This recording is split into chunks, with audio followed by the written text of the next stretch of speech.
الله الرحمن الرحيم الحمد لله رب العالمين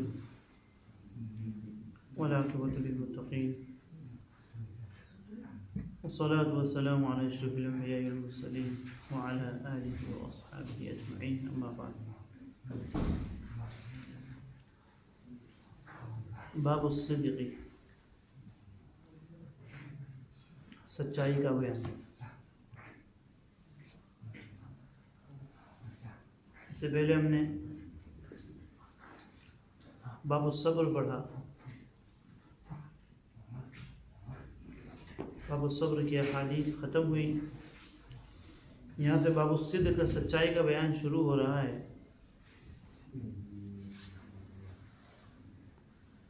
اس باب کے اندر امام نووی رحمۃ اللہ علیہ نے قرآن پاک کی 3 آیات اور 6 احادیث ذکر فرمائی ہے. پورے باب میں سچائی کے متعلق 6 حدیث اور 3 قرآن کی آیات ذکر فرمائی. صدق کیا ہے؟ صدق جو ہے ایک سچائی، ایک خوبی، ایک وصف ہے اور ایسا حسن ہے کہ جو انسان سچائی کو اپناتا ہے، سچائی کو اڈاپٹ کرتا ہے، تو اس کا چہرہ پر نور اور دل یقین سے بھر جاتا ہے، دل اطمینان سے بھر جاتا ہے. سچائی ایسی خوبیوں میں سے ہے کہ جو اس کو بولتا ہے، جو اس کو اپناتا ہے سچائی کو، تو اس کا چہرہ بھی پر نور ہوتا ہے اور اس کے دل میں اطمینان ہوتا ہے، کانفیڈنٹ ہوتا ہے، سکون ہوتا ہے. اور اسی کے مقابلے میں جھوٹ، یہ ایسی برائی ہے کہ جو انسان اس کو بولتا ہے اس کا چہرہ بے نور ہو جاتا ہے اور دل کے اندر شک کی کیفیت پیدا ہو جاتی ہے، دل کے اندر اطمینان نہیں رہتا ہے. تو امام نووی رحمۃ اللہ علیہ جیسے ان کی عادت ہے صدق کا باب بیان کر رہے ہیں تو سب سے پہلے قرآن کی آیت لا رہے ہیں، یا ایھا الذین آمنوا اتقوا اللہ وکونوا مع الصادقین، کہ ایمان والو تقوی اختیار کرو، اللہ تعالیٰ سے ڈرو اور سچے لوگوں کے ساتھ ہو جاؤ. وکونوا مع الصادقین، صادقین میں سے ہو جاؤ.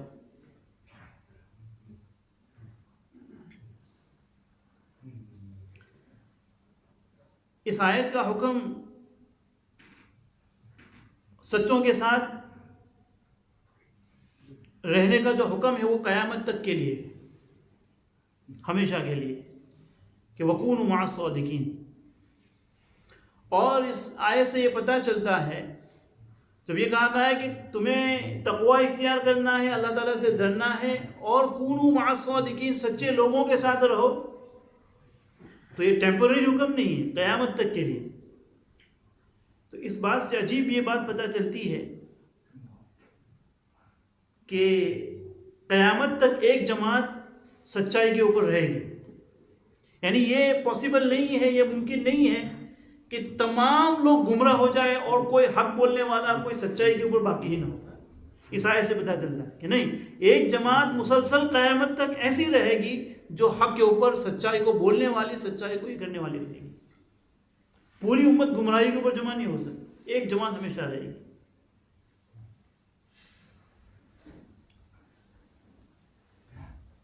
سچائی کے بڑے فوائد ہیں. سچ ایک ایسی چیز ہے کہ نہ صرف مومن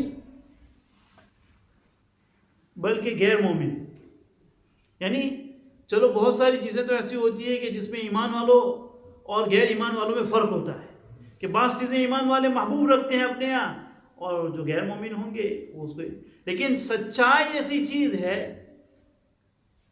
کہ چاہے وہ کسی بھی کلچر کا، کسی بھی مذہب کا ماننے والا ہو، حق ٹروتھ ہمیشہ اس کو ہر مذہب والا پسند کرتا ہے، اور ہر مذہب والا جھوٹ کو برا سمجھتا ہے، ہر مذہب والا جھوٹ کو برا سمجھتا ہے، کسی بھی مذہب کے اندر، چاہے ہم مومن ہیں، ہمارے پاس اسلام ہے، تو ہمارا سچ کو اڈاپٹ کرنے کا جو انداز ہوگا، جو طریقہ ہوگا، وہ اس لیے ہوگا کہ ہمارے سامنے آخرت ہے، کہ جھوٹ بولیں گے، جھوٹ کے جو نقصانات ہیں، جھوٹ کے اوپر گناہ ہے، کبیرہ گناہوں کے اندر سے ہیں، اور جو دوسری اقوام ہوں گی وہ سچ کو اس لیے اختیار کرے گی کہ یہاں ان کے یہاں چونکہ آخرت کا کوئی کانسیپٹ نہیں ہے، مذہب کا کوئی یہ نہیں ہے ان کے یہاں، تو وہ اس لیے کہ بھائی میری ناک کٹ جائے گی کہ انسان تو بڑا جھوٹا ہے۔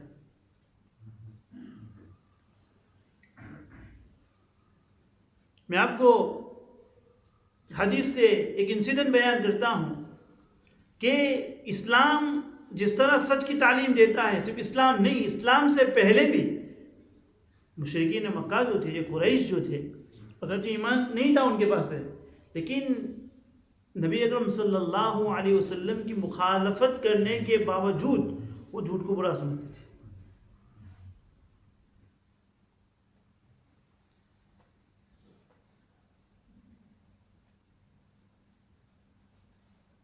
بدر کے اندر ابو جہل مارا گیا۔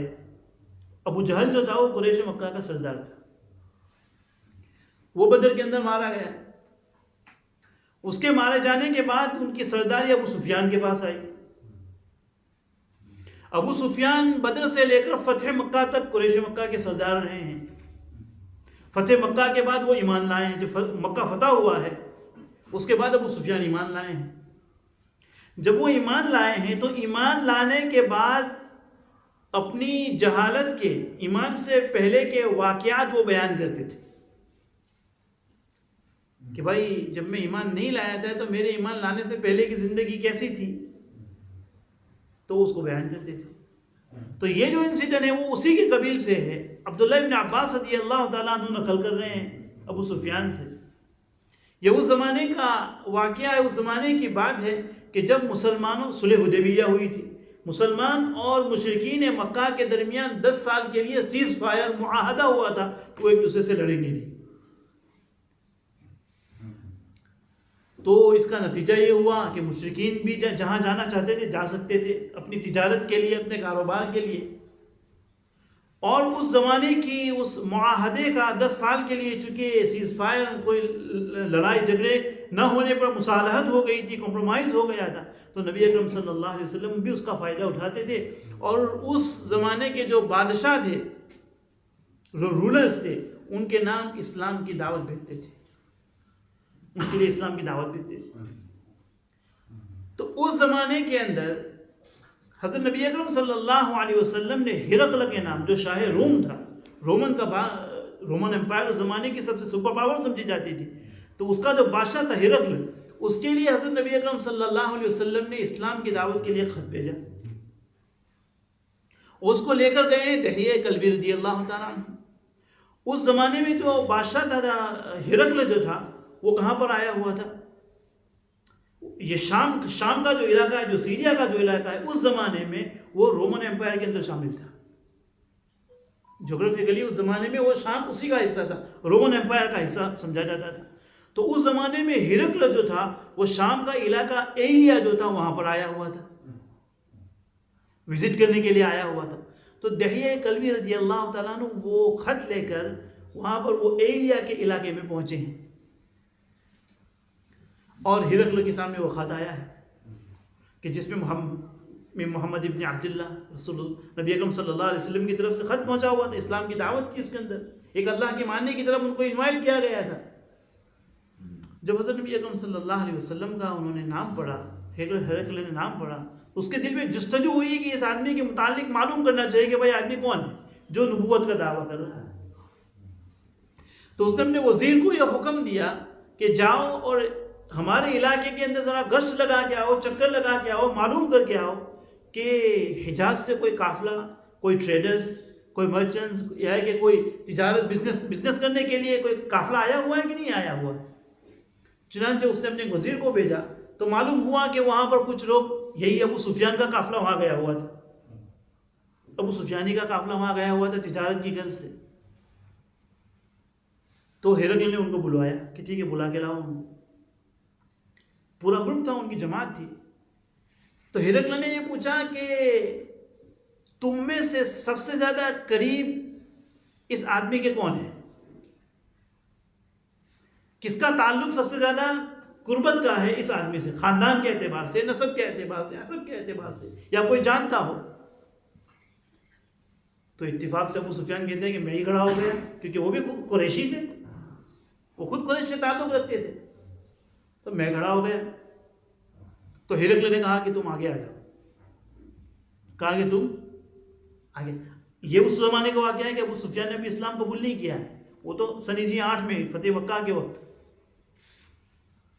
تو مجھے ہرقل نے آگے بلا لیا. کہا کہ تم اس آدمی کو جانتے ہو؟ تو کہا میں جانتا ہوں، ہماری خاندان سے، تاکہ میں اس کے متعلق کچھ معلومات تم سے لینا چاہتا ہوں. تو اس نے اپنے وہ انٹرپریٹر کو بلایا جو زبان کو یہ کرنے والا تھا. وہ تو حجاز کی زبان نہیں جانتا تھا. تو کہا کہ بھائی آدمی کو بلاؤ، اور اس کے ساتھ جو پورا قافلہ تھا، جو ٹریڈرز تھے جو اس کے ساتھ تجارت کے لیے گئے ہوئے تھے، ان کو کہا کہ تم پیچھے بیٹھ جاؤ. ہرقل کو آگے ابو سفیان کو آگے بٹھایا اور سارے لوگوں کو پیچھے بٹھا دیا. اور اب وہ جو انٹرپریٹر تھا کہا کہ جو میں کہتا ہوں وہ تو اس سے پوچھ. اور پیچھے جو لوگ بیٹھے ہوئے تھے ان کو بتا دیا کہ اگر وہ کوئی غلط بیانی کرتا ہے، ابو سفیان کوئی غلط بات بولتا ہے، تو تم مجھے پیچھے سے بتا دینا کہ بھائی غلط بول رہا ہے. اب اس نے سوالات کرنا شروع کیے. بہت ہی مشہور ہے، بہت زیادہ لمبے سوالات ہیں. مجھے جو بات بتانی ہے میں اس کی طرف آتا ہوں. کہا کہ بھائی اس آدمی کا نسب کیسا ہے؟ نسب کے بارے میں پوچھا کہ یہ اس آدمی کے خاندان میں کسی نے بادشاہت کا، لیڈرشپ کا کوئی کلیم کیا ہے، کوئی دعویٰ کیا ہے؟ تو کہا کہ کسی نے نہیں کیا. اچھا اس آدمی کے خاندان میں کسی نے ان سے پہلے نبوت کا دعویٰ کیا ہے؟ تو کہا کسی نے نہیں کیا. اچھا اس کے ماننے والے لوگ کیسے ہیں؟ خوشحال، مالدار یا فقیر طبقے کے لوگ ہیں؟ تو کہا کہ غریب طبقے کے لوگ ہیں. اچھا اس کو ماننے کے بعد جب کوئی اس کی بات کو مان لیتا ہے، اسلام میں آ جاتا ہے، تو اسلام میں آنے کے بعد پھر وہ کبھی اپنا چینج مائنڈ کرتا ہے، اس سے نکل جاتا ہے، پھرتا ہے؟ تو کہا کہ ایسا تو نہیں ہوتا ہے. تو اس طرح کی لمبی ایک سوالات کی فہرست اس نے اس کے سامنے رکھی، اور سارے سوالات کیے. ابو سفیان نے جواب دیا. پھر بادشاہ نے اس کے اوپر تبصرہ کیا، اس کا خلاصہ نکالا کہ بھائی یہ وہی آدمی ہے جو ظاہر ہونے والا ہے، جو نبی بن کے آئے گا. ابو سفیان کیا کہتے ہیں کہ اس نے جتنے بھی سوالات کیے ہیں، میرے دل کے اندر یہ بات آ رہی تھی کہ میں اس کی غلط بیانی کروں، نبی کی طرف غلط باتیں منسوب کروں، غلط نسبت کروں کہ بھائی نہیں یہ آدمی ایسا نہیں ہے، ایسا نہیں ہے. لیکن میرے دل کے اندر یہ خوف تھا کہ یہ جو میری قوم بیٹھی ہوئی ہے، جو میرے ماننے والے بیٹھے ہوئے ہیں، وہ مجھ سے کہیں گے کہ ہمارا سردار جھوٹ بول رہا ہے. ایمان نہیں ہے، لیکن جھوٹ اس وقت بھی نہیں بولتے تھے. تمام خرابیاں ان کے اندر پائی جاتی تھی عربوں کے اندر، چاہے وہ شراب نوشی ہو، عیاشی ہو، لڑکیوں کو مارنا ہو، یہ ساری چیزیں تھیں. لیکن جو سب سے کم ان کے متعلق یعنی بالکل نہ ہونے کے برابر تھا کہ جھوٹ ان کے اندر نہیں تھا. تو جھوٹ صرف اسلام کے اندر نہیں ہے، ہر مذہب، انسان کا ہر طبقہ، وہ کسی بھی مذہب سے تعلق رکھنے والا ہو، جھوٹ کو برا سمجھتا ہے. سچائی ایک وصف ہے. اس حدیث کے اندر فرمایا کہ آمنوا اتقوا اللہ وکونوا مع الصادقین، تقوی بھی اختیار کرو اور تقوی کے ساتھ صدق کو لائے. یہ نہیں فرمایا وکونوا من الصالحین، یہ نہیں فرمایا وکونوا مع الصادقین. یعنی صلاح اور تقوی کا معیار کیا ہے؟ سچائی ہے. ایک انسان اپنے آپ کو کتنا بڑا صالح کہتا ہو، لیکن اس کے معاملات میں، اس کی زبان میں اگر سچائی نہیں ہے تو پھر وہ صالح نہیں ہے. اس لیے فرمایا کہ صالحیت کا، تقوی کا جو معیار ہے وہ صدق ہے.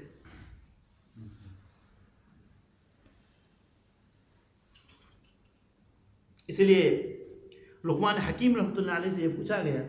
لقمان حکیم تو بڑے اللہ نے حکمت سے نوازا تھا، قرآن میں جن کا تذکرہ آیا ہے. کبھی انشاءاللہ ان کے متعلق مستقل یہ کریں گے، جب ایسی کوئی موضوع کی مناسب کوئی بات آئے گی تو ان کے متعلق ہم تبصرہ کریں گے ان کے متعلق کہ بھائی آپ جو اتنے بڑے حکیم بنے ہیں، آپ کو جو یہ درجہ ملا ہے، آپ کو جو یہ پوزیشن ملی ہے، اللہ نے آپ کو جو حکمت سے نوازا ہے، وہ کس طرح نصیب ہوا؟ یعنی آپ کے پاس کوئی عمل ہے، کوئی معجون کھاتے ہیں آپ، یا کوئی عمل کرتے ہیں، یہ اس مقام پر کیسے پہنچے؟ تو فرمایا کہ 3 چیزوں نے مجھے یہاں پر پہنچایا ہے۔ نمبر 1، کبھی امانت میں خیانت نہیں کرتا۔ میں نے کبھی زندگی میں امانت میں خیانت نہیں کی۔ اب امانت کا جو سبجیکٹ ہے، امانت کا جو مضمون ہے، امانت کا جو معنی ہے، بہت ہی وسیع ہے۔ ہمارے یہاں تو ایک امانت بہت ہی محدود ہے کہ بھائی کسی نے مجھے پیسے دیے ہیں، 5-15 پاؤنڈ دیے ہیں، تو میری ذمہ داری ہے کہ جب وہ مجھ سے مانگے تو واپس دے دوں۔ کسی کا گھر میں نے بورو کیا ہے، کسی کی کوئی چیز بورو کی ہے، تو اس کی جب اس کو میرے پاس مانگ رہا ہے میں اس کو واپس کر دوں۔ نہیں، امانت کا دائرہ جو ہے بہت ہی وسیع ہے۔ ہر انسان اپنے فیلڈ کے اندر امین ہے، ہر انسان اپنے معاملے کے اندر امین ہے، چاہے آپ اپنے اولاد کے معاملے میں ہو، ان کی تربیت کے معاملے میں ہو، آپ کے بزنس، آپ کے جاب کے معاملے میں ہو، آپ وہاں امانت دار ہیں، آپ وہاں خیانت نہیں کر سکتے۔ آپ نے جن چیزوں کو قبولا ہے آپ کو وہ کرنی پڑے گی۔ تو سب سے پہلی چیز امانت میں خیانت نہیں کرتا۔ دوسری بات اس نے کہی کہ میں فضول اور لایعنی باتوں سے پرہیز کرتا ہوں۔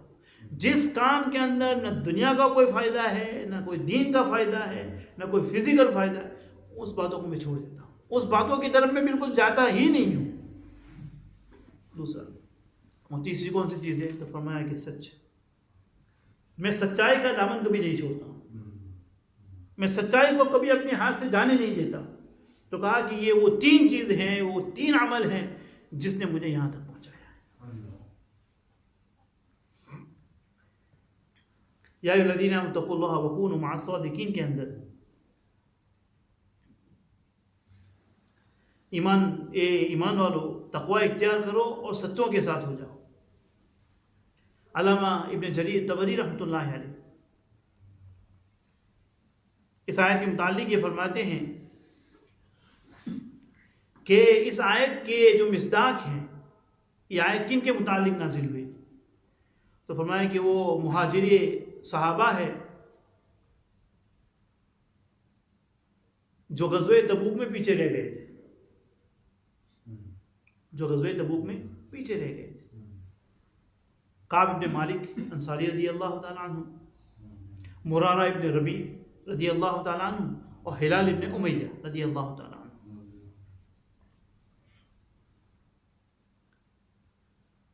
اس سے پہلے کہ میں ان کے متعلق تھوڑی بات آپ کو بتاؤں کہ انہوں نے کس طرح سچائی کو لازم پکڑا، سچائی کو اپنے ہاتھ سے جانے نہ دیا۔ سچائی جو ہوتی ہے نا، شروع میں بہت کڑوی ہوتی ہے، شروع میں کڑوی ہوتی ہے، اس کی بگننگ کڑوی ہوتی ہے، لیکن اس کا جو اینڈ ہوتا ہے وہ بڑا میٹھا ہوتا ہے۔ لیکن چونکہ ہم ایسی دنیا میں رہتے ہیں کہ ہاں ہمیں سب کچھ کیش چاہیے، بے صبری گویا کہ ہماری زندگی کا جزو لازم ہے، ہم کسی چیز میں صبر نہیں کر سکتے، ہمیں تو انسٹنٹ فائدہ چاہیے۔ اسی لیے صدق کی تعریف کے اندر سید شریف جرجانی رحمۃ اللہ علیہ وہ فرماتے ہیں کہ صدق، سچائی کا معنی کیا ہے؟ لغت کے اندر سچائی کو کہتے ہیں مطابقت الحکم للواقع، جیسا واقعہ ہو، جیسی آپ نے چیز دیکھی ہے اس کو ویسے ہی بیان کرنا، یہ سچائی ہے۔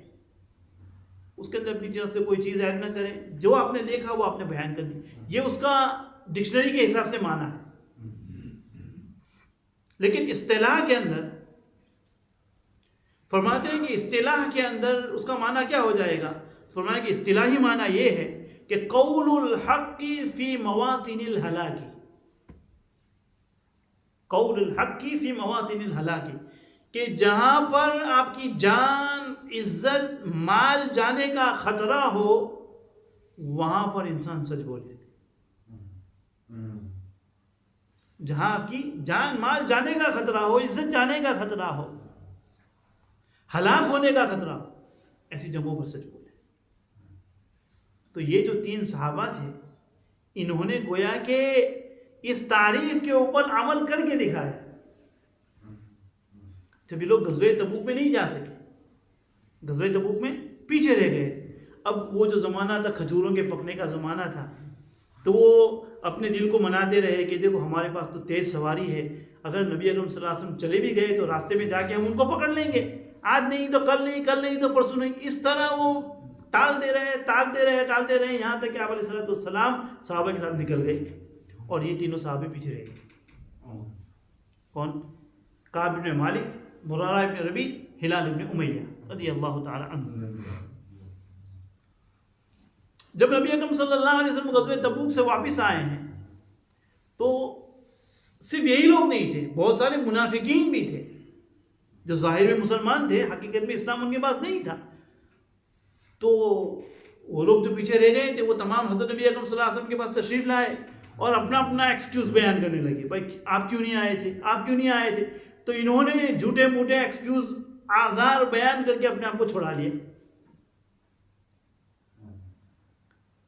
نبی اکرم صلی اللہ علیہ وسلم نے ان کی کوئی گرفت نہیں فرمائی، پتا تھا یہ تو منافقین ہیں. لیکن جب ان کی باری آئی، یہ تین صحابی جو تھے، تو انہوں نے سوچا کہ اگر ہم جھوٹ بھی بول لیں گے تو وہی کا سلسلہ تو چالو ہے، ٹیمپرری چھوٹ جائیں گے، لیکن اگر اللہ کی طرف سے وہی کے ذریعے نبی کو بتلا دیا گیا تو ہماری تو پول کھل جائے گی. ہمیں نبی اکرم صلی اللہ علیہ وسلم کو آج نہیں تو کل تو پتہ تو چلنا ہی ہے.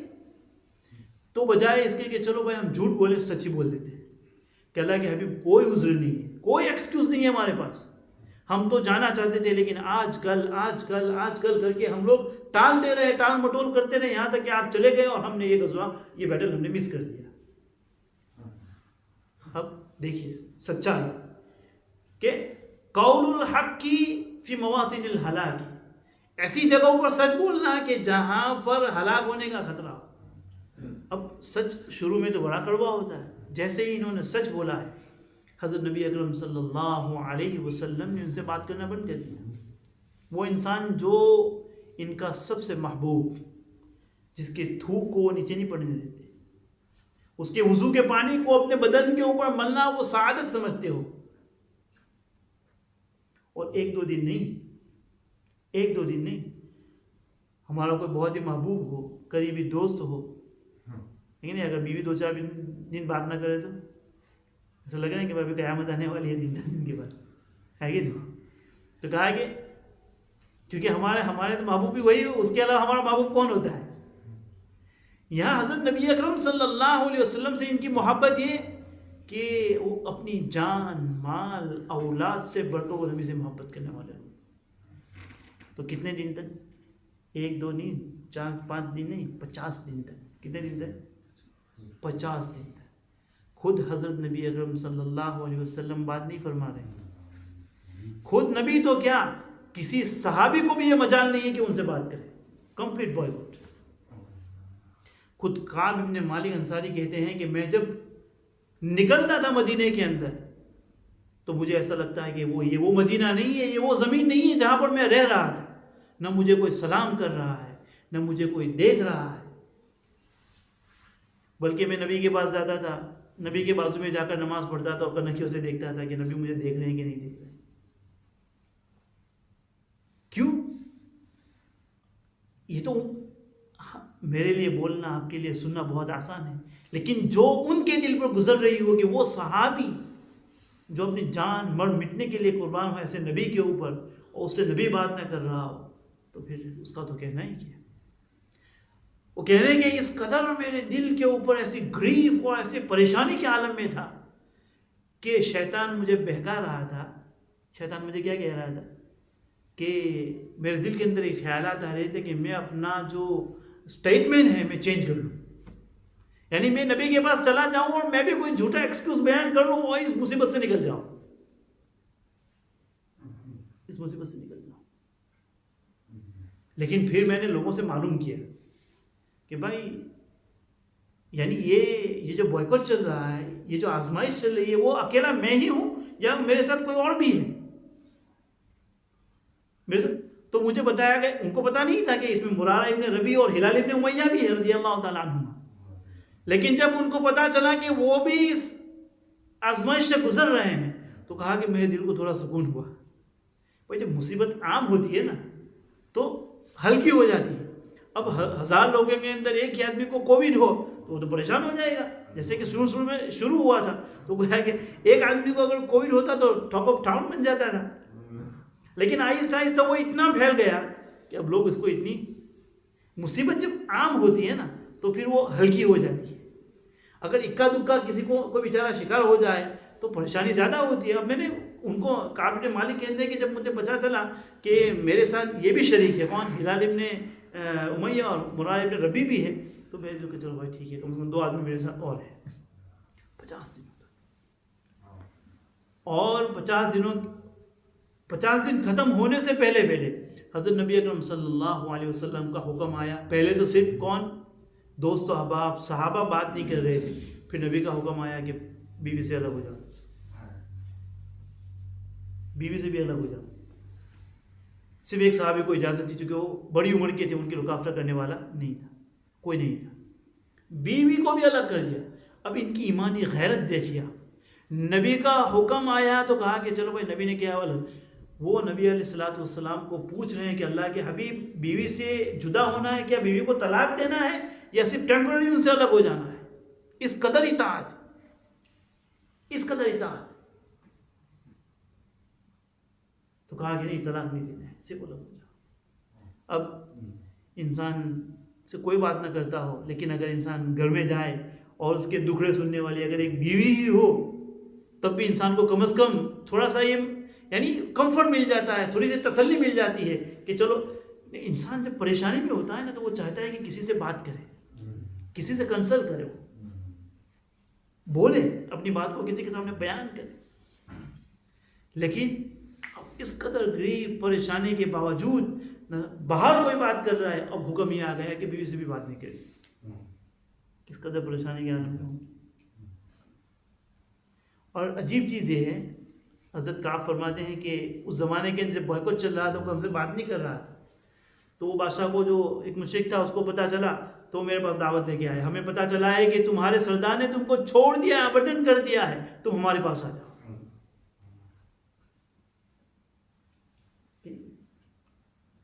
تو یہ کعب کہتے ہیں کہ یہ تو دوہری آزمائش، یہ تو ڈبل آزمائش. ان کو یہ بھی پتا تھا کہ یہ بھی آزمائش ہے.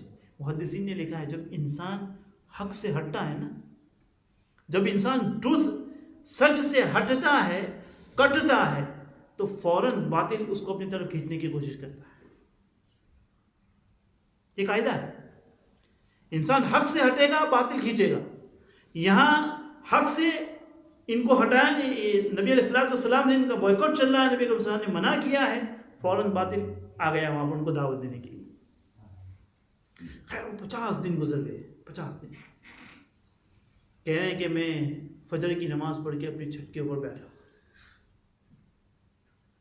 اور چھت کے اوپر بیٹھا ہوا تھا تو کوئی آواز لگانے والا زور سے آواز لگا رہا تھا کہ اے کعب، اللہ نے تمہاری توبہ کو قبول کر لیا ہے 50 دنوں کے بعد. اور عجیب بات تو یہ تھی، فرماتے ہیں کہ میں جیسے ہی میں نے آواز سنی ہے میں سجدے میں گر گیا. اور وہ جو آدمی میرے پاس خبر لے کر آیا تھا کہ اللہ نے تمہاری توبہ قبول فرمائی ہے، فرماتے ہیں کہ میرے پاس اس کو دینے کے لیے کچھ نہیں تھا، میں نے اپنے کپڑے نکالے اس کو دے دیے. محدثین نے لکھا ہے کہ اگر تمہیں کوئی خوشخبری سنائے تو اسے ہدیہ دینا سنت ہے. آپ اس کو ہدیہ دے سکتے ہیں، آپ اس کو ہدیہ دے سکتے ہیں. حدیث سے اس کا ثبوت ملتا ہے. بھائی کوئی آپ کی بیوی امید سے تھی، آپ ہاسپٹل میں گئے ہوئے تھے، نرس نے آ کے بتایا کہ بھائی آپ کو بیٹا ہوا ہے، اب آپ کو دے سکتے ہیں. آپ شرعی اعتبار سے اس کا جواز ہے، آپ دے سکتے ہیں. کوئی خوشخبری آپ کو سنائے، کسی نے آپ کو آپ کے رشتے کی خبر دی کہ بھائی الحمدللہ آپ کا رشتہ طے ہو گیا ہے، آپ اس کو دے سکتے ہیں. کعب بن مالک کہتے ہیں کہ میرے پاس دینے کے لیے کچھ نہیں تھا، میں نے اپنے کپڑے نکال کے دے دیے اس کو، اور پھر میں نبی کے پاس دوسرے کے پاس کپڑے بورو کر کے گیا. اس سے بھی عجیب بات تو یہ ہے، مجھے پتا ہے کہ ہمارے ہندوستان کے اندر ابھی تو پتا نہیں، لیکن مجھے اس کا تجربہ ہوا ہے کہ ہمارے یہاں جب پاسپورٹ بنواتے ہیں نا، ہندوستان کے اندر پاسپورٹ کے لیے اپلائی ہوتے ہیں تو پاسپورٹ پوسٹ کے اندر آتی ہے، تو وہ جو ڈاکیا جو ہوتا ہے نا، پوسٹ مین جو پاسپورٹ تو وہ اس کا کور سے اس کو پتہ چل جاتا ہے کہ اس کے اندر پاسپورٹ ہے. تو وہ یہ سمجھتے ہیں کہ اب اس کی پاسپورٹ آ گئی تو یہ کہیں بھاگنے والا ہے. تو جب تک آپ اس کو بخشش نہیں دیں گے, کوئی ہدیہ نہیں دیں گے, تو وہ پاسپورٹ بھی نہیں دیتا ہے. حالانکہ وہ تو میری, یہ وہاں کلچر ہے, میرے ساتھ بھی یہ ہوا. یہ عام کہ پوسٹ مین کو پتا چل, ابھی تو چونکہ وہ کامن ہو گئی, میں اس زمانے کی بات کر رہا ہوں, میرے پاس بھی اس نے پیسے لیے تھے کہ بھائی آپ پیسے دو تبھی آپ کی پاسپورٹ دوں. تو میں نے کہا کہ شاید یہ ایسی حدیث ہے اس کا ہے کہ بھائی تجھے خوشخبری ہے اس لیے تو اس کو ہدیہ دے دے. خوشخبری میں نے دی, میں تجھے خوشخبری دے رہا ہوں کہ تیری پاسپورٹ مل رہی ہے تجھے, تو کچھ ہدیہ دے کر تو اس کو وصول کر.